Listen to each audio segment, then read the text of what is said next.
Hello, thanks for listening to the Finance Leadership Podcast, which is fortnightly focused on latest information and news about the Finance Leadership Programme. It's produced by AICPA and CIMA, together as the Association of International Certified Professional Accountants.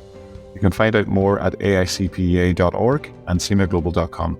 So again, thanks for returning to listen to the podcast. My name is Kevin Gormley, and today I am joined by Stuart Pedley-Smith from Kaplan Financial. So, hi Stuart, welcome to the podcast.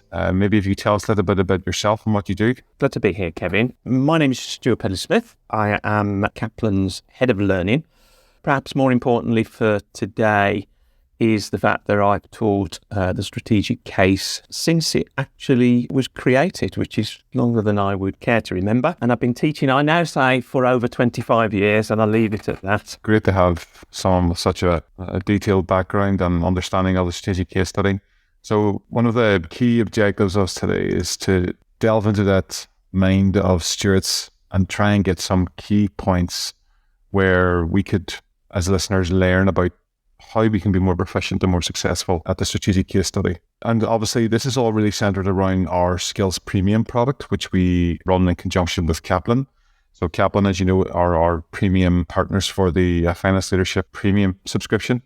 And as part of that, obviously, they run a series of classes to help students prepare in the best possible way for the strategic case study.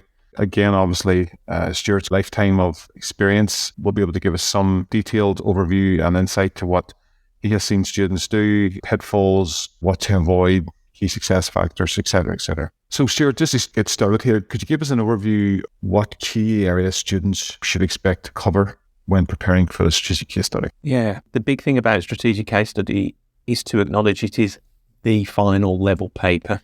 It's kind of like an admitting exam. So in learning terms, we call it a synoptic. They call it capstone. So it covers all the different papers, that it covers everything, if you like, that you've learned and the stuff that you haven't learned. So it's a final level paper and is hugely high on application. So if you look at higher level skills, when people talk about higher level skills, remembering something is quite a low level skill.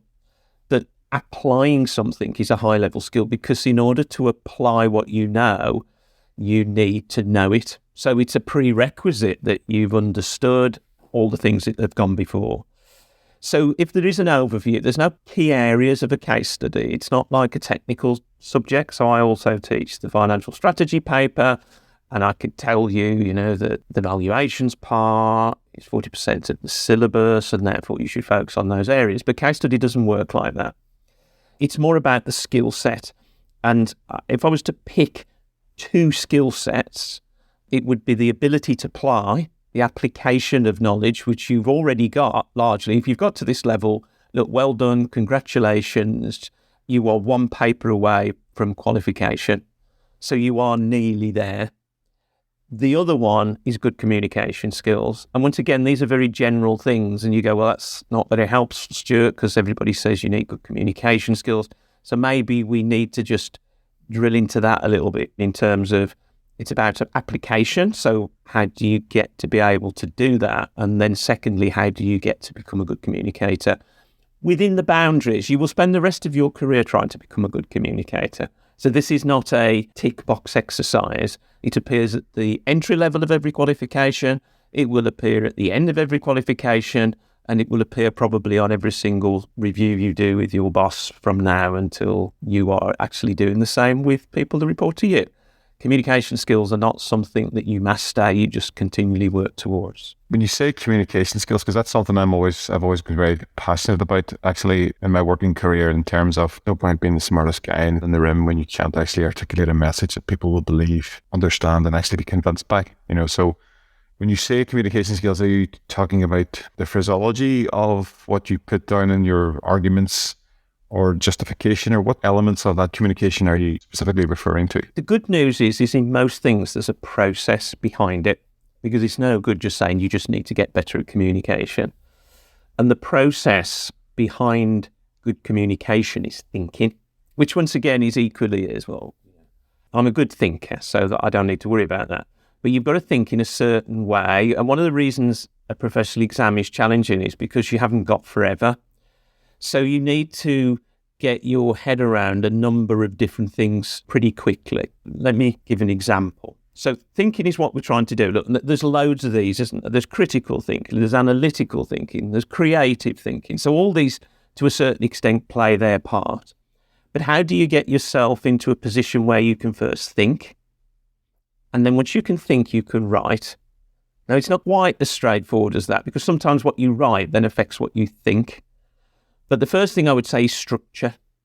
Okay, in order to narrow down the way that you think and to take you out of that blank piece of paper and get your headings down, that's the key thing. So you need a beginning, a middle, and an end. All right. Now, that in itself is a good communication technique. And the first part of it is, what are you trying to do and why? That's the introduction. Now, that will come from the question. So the question will say, can you do this? Okay. The next part of it is why. Now, that is context. And it's useful, and I do find that the learners don't like doing this because it is time consuming, but it's useful to look at the context. And that's another big thing case. Why are you being asked to look into this particular situation now? And communication changes with context. So is it the case that somebody's just sent a letter to the board of directors and they're asking effectively you to write a report on potential valuation methods? That requires technical skill because you need to know what those valuation methods are, but you need to set your response in terms of its context. So in that first introduction, whether you write it out or not, and it's a good idea to write it out, but I appreciate time pressure is an issue. Think about what are you being asked to do and repeat that inside your head. I'm being asked to write a report on potential valuation methods because the board has just received a letter today asking them to respond by Friday. This is sent against the context that we've reported losses for the last 4 years. That's the start of the structure of beginning, middle, and end. And that opening paragraph, that mindset, sets you up for then what happens next. So this idea of communicate, that's good communicating because you are saying right at the start what you've been asked to do, and you're saying why you think you've been asked to do it, which actually might not be the same as the person reading it. But if you get that bit right, then you pass the first sort of third. The first third takes you 5 minutes. But in terms of mindset, that's the first third of answering a case question. I suppose good foundations build better houses. You know, when you actually state the intent, the purpose, and what you intend to articulate, and you read that first paragraph again and again, you're more likely to stick to that theme and that structure. Whereas if you just meander and start typing an answer, the chances of actually articulating what you tended to do at the start are probably diminishing quite rapidly. Yeah. And if you got, I mean, I do a lot of writing, and if you've got time, sometimes you struggle. If you're writing a creative piece, you say, well, I've got to write it, but I'm not quite sure where this is going. And that's fine. But in a 3-hour exam, you've got to hit that ground running. Else you will just end up putting down confusing thoughts. They may be correct. And this is the other thing I think learners struggle with sometimes. Well, I said that, but you didn't say it in the right context. You made the point, but that wasn't the point. The fact was that we've made losses for the last 4 years was the key issue here. And if you don't draw that out in the body of your answer, then it'll get lost. Yeah, and not only the 3-hour time pressure, but also the time box pressure for each individual question also. Yes. There's no chance to come back and review and tighten up your answer. So it's an interesting concept in communication. I suppose we could run a podcast for hours on that, but we don't have time today. But I think that's a key message, very important. At the strategic level, these type of communication methods are so important because you're looking for a much more mature answer set compared to maybe even the OCS, which is more technical. Yes, you are. And of course, in the days before typed answers, there was an element that you could say, well, I can see where they're going, but I can't quite read it. There's nothing worse than typed words that go nowhere. Yeah, and one of the key messages that I find, say, what you've just said, the gearing of this company is high, and there's always this, so what? I know that. So what's your point? Are you telling me that because it's high, we can't borrow any more from the bank? So if you keep running through in your head, what's the point? What's the purpose? Where am I going? What am I trying to say? That is a very useful tool in order to become a better communicator. Yeah. So what? I remember doing GCSEs and A-levels a long time ago, and I used to see these red markings on the side of the manuscripts. So what? So what? And unusually, Kevin, it's sunny here today, and I might say the sun is out. Now, that is true. It is technically correct, and I think I deserve a mark for that because, it's right. But where's that comment going? But why am I taking your time to draw your attention to the fact that the sun is shining? I've set you up now, but what's the next sentence? So if the gearing is high or we've lost money for the last 4 years, if you repeat that, then you are repeating it in the context to make the next point. Absolutely. Another question that's a recurring theme for many students are, what are the really difficult subject matter? So you touched on valuations. I've heard that before. Some people struggle with some of the detail around strategic management because maybe they're much more of a computational thinker and like the accountancy side of the qualification as opposed to the strategic side.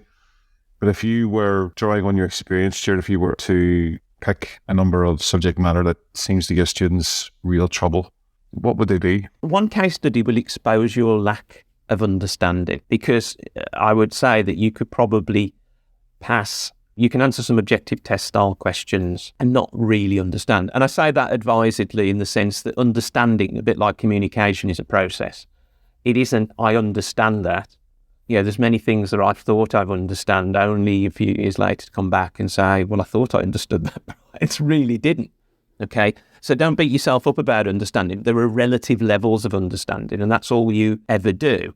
Your understanding of the classic pricing model, the reasoning behind de-gearing and re-gearing betas. So that sort of understanding will be exposed. And one of the reasons it's exposed is because if you have to describe it, it's a much harder skill than doing it. They can do that is by actually visualizing them going through it. They don't really know all the time entirely what they're doing. So you could have answered questions correctly at the strategic level objective tests and actually just really not understand it. So in terms of technical content, you've got to look to the subjects. I would say that in terms of papers, the business strategy paper is generally an easier win because pass rates are generally very good. And I think people, when they get to this level, this paper, the case study, draws heavily on the strategic parts. There are no calculations a strategic case. So you don't have to do numbers. There's a few illustrations, but you don't have to do numbers as such. But you may be asked to talk through a process of valuation, or you might be asked to talk through how you would calculate something. That's a much higher level skill because, as I said, to be able to talk about something is much harder than actually being able to calculate it. So it's one of the skills they need to learn. I suppose my advice on technical areas is your business strat is your lead paper. Finance strat is probably the least understood, I would say. But a strategic case, they're very rarely looking for you to replicate the skills that you've just demonstrated. It's always one step higher, which is actually quite good news because you don't have to get too much into the detail because the reality is you don't have to do that particular calculation. I think there's 4 areas you need to be good at, and I think you need to be good at the 3 underpinning papers, of which the business strat is the lead, but the 4th area is you need to be good at the case. And I would treat that like a subject. So if you're talking about memory and knowledge and content rather than application and communication, then I would be looking at the knowledge you need is 4 things, of which background to the case and being as aware of the case as you are in your own workplace. So that if you said, who's the managing director? You'd be able to name it. If you said, what's the organisational structure look like? Can you describe their workflow processes? What sort of news articles are being printed up on them at the moment? Those take preparation very much like you would have done for a traditional subject. So I try to downplay the technical part a little bit, but you will find a hole in your knowledge if you got there more by luck than judgment. In terms of the actual delivery and the writing of answers for the case study, Stuart, now obviously you're not receiving those and marking those, but from the practice papers and from the lead up to that, what are the key mistakes that you would see from students now? Obviously, things like running out of time, poorly structured answers, all of those classic exam technique issues that you see. Is there anything that's glaringly obvious? Students keep doing this again and again. One, it's a process. So if you start, when you see the start, you will see the gaps in the process that when you get towards the end, there should be less of. And what do you see more at the start? I would say you see lack of reference into the case. So a very crude test is if you read through an answer and you look at how many times the learner's actually written the name of the company. So as I use your name, Kevin, it's a check. It's a check. So how many times, Kevin, am I talking to Kevin? So how many times are you talking about, not generally about valuation?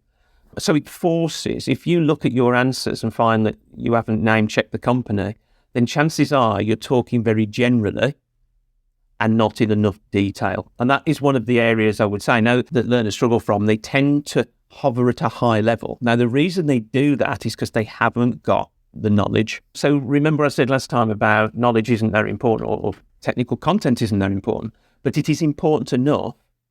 So I always think of it, you get a high level. You have to have the high level, which is kind of saying, where am I going with this argument? What's the point?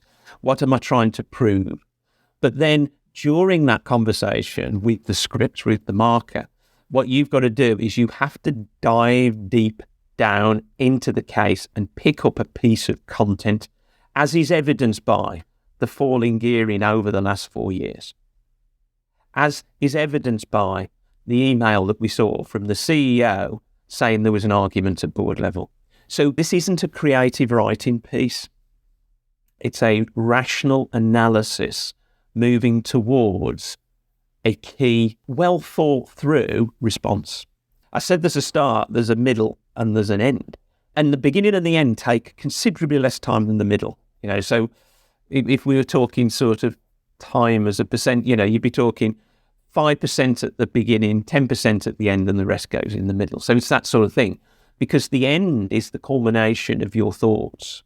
And once again, it's probably an area that learners don't pay too much attention to because they put so much effort into the middle bit that when they get to the end, they go, and that can be seen from my answers above, this is all good, okay, which is a very bland general statement rather than saying, here are the 4 key points that I would draw to the board's attention in particular. And I would always push them to a priority.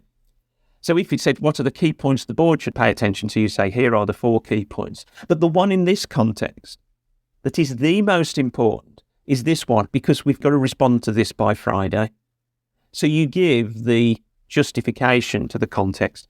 And I suppose to answer your question, I think the mistakes that people make is probably sometimes being too general. And what that's called, Kevin, is waffling.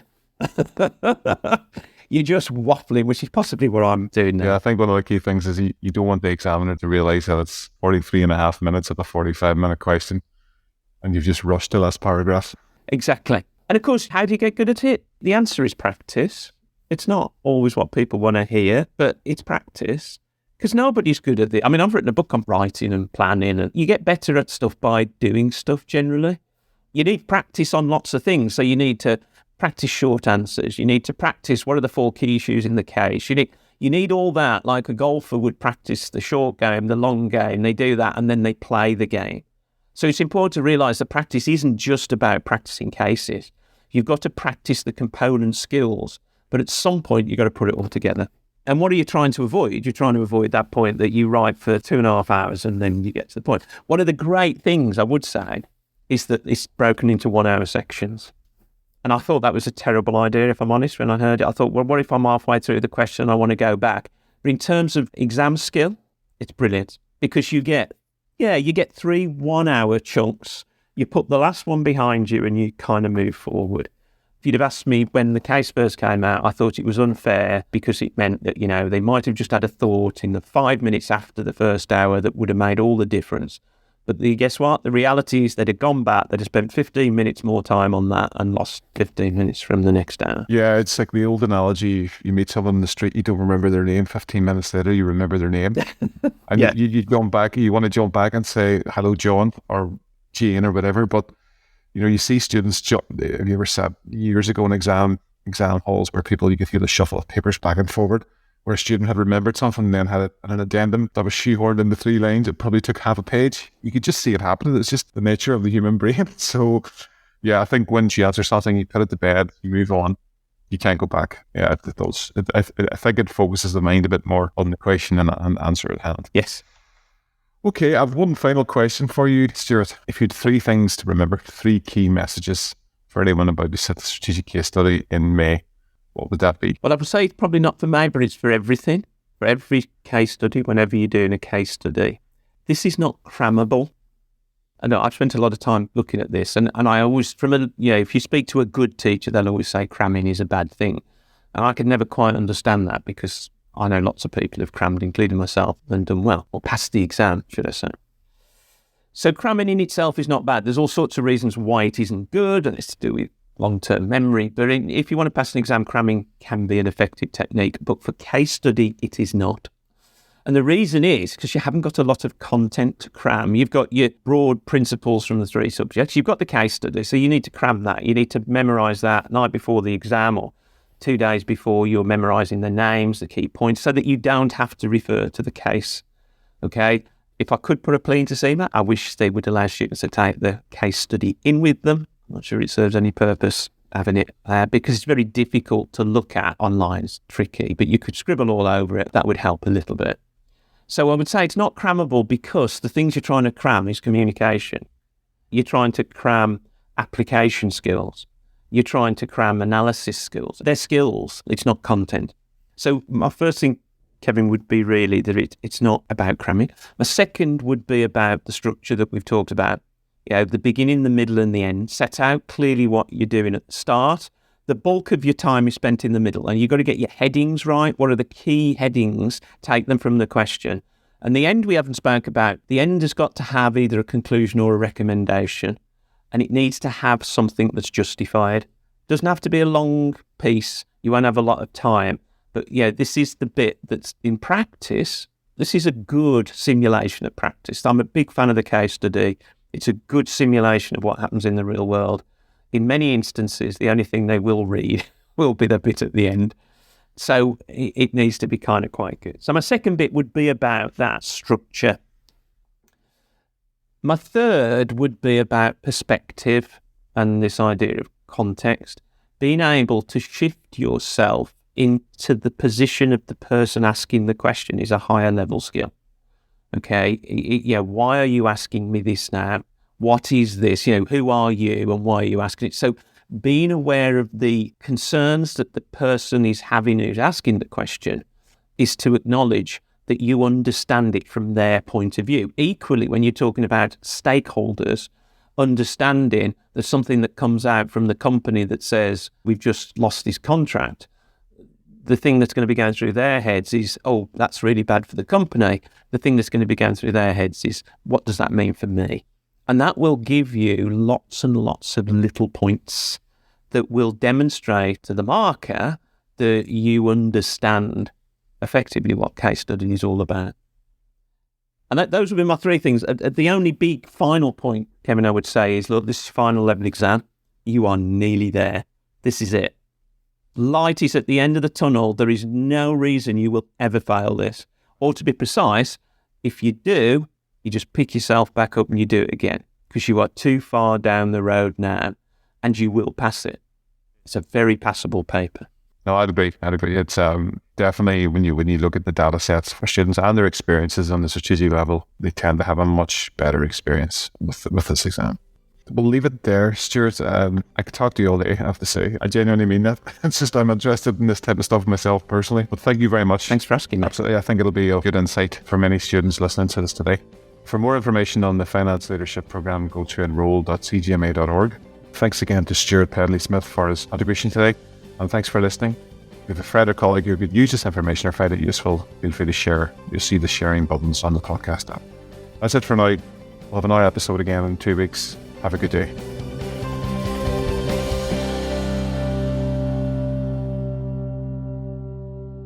This content is designed to provide illustrative information with respect to the subject matter covered and does not represent an official opinion or position of the AICPA, the Association, or CIMA. It is provided with the understanding that they are not engaged in offering legal, accounting, or other professional services. If such advice or expert assistance is required, the services of a competent professional person should be sought. The AICPA, the Association, and CIMA make no representations, warranties, or guarantees as to, and assume no responsibility for, the content or application of the material contained herein, and especially disclaim all liability for any damages arising out of the use of, reference to, or reliance on such material.